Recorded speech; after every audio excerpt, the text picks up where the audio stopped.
Então, projeto estético funcional aprovado, a gente vai adequar as restaurações deficientes, mocap adesivo e cirurgia periodontal. O que eu quero te falar? Existe uma hierarquia aí no final desse slide, você está vendo hierarquia articular, muscular, periodontal, possíveis movimentações dentárias. Isso precisa ser respeitado e pensado. E quando eu falo de explicar para o paciente, durante a primeira consulta que você está fechando, o planejamento dele, você precisa se planejar tanto em tempos de consulta quanto em custo daquele tratamento. Não para o paciente, para você. Para os dois, na verdade. Quando você... Não adianta você fazer, eu fechei um tratamento, sei lá, de 20 mil, 30 mil, 40 mil. Só que você vai gastar, fechou 40 mil e vai gastar 38. Não é por aí, né? Então, assim, lógico que eu estou arredondando números, mas o que a gente precisa evitar no nosso consultório? Retrabalho. Se eu for fazer um mocap adesivo e o paciente tem restaurações classe 2, por exemplo, eu preciso pensar, eu vou fazer o encerramento agora dessa paciente ou eu vou adequar as restaurações e fazer o encerramento dessa paciente? Eu vou adequar as restaurações e fazer o encerramento dessa paciente. Ou eu vou explicar para ela que ela vai arcar com 2 encerramentos. Só que a gente, na necessidade, o coração pulsa para resolver esse central, de todo mundo. Não tem dentista que aguente ver uma pessoa sem central.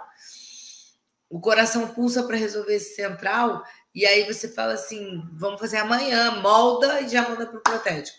E aí você não pensou de forma objetiva e racional no passo a passo desse planejamento.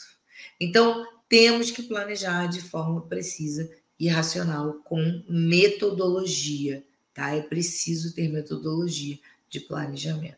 Então, um outro detalhe que eu quero trazer aqui, a sobremordida dela, o transpasse vertical dela tá ok.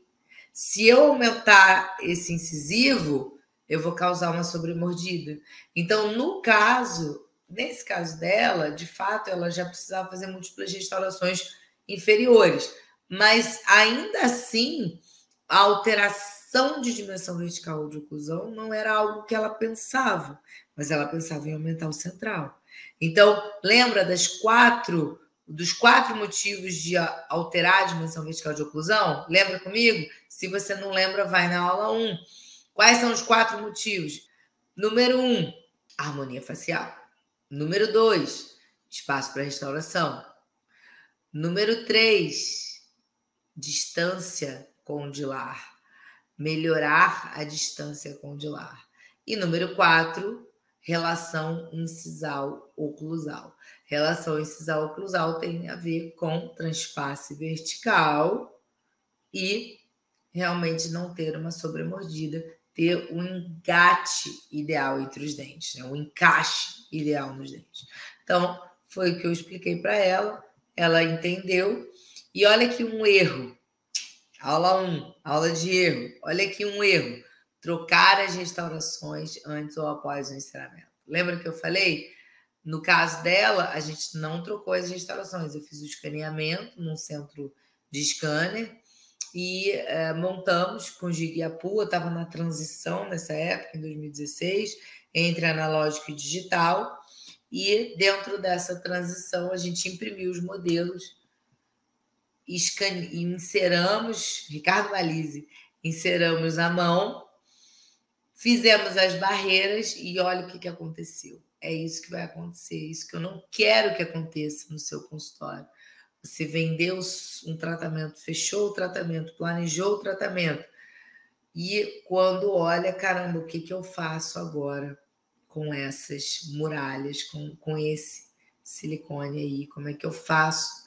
Essas restaurações agora são classe 2 e eu não tenho provisório, o encerramento não foi ideal, porque você trocou uma restauração grande depois do paciente ter o encerramento já feito, com a moldagem inicial.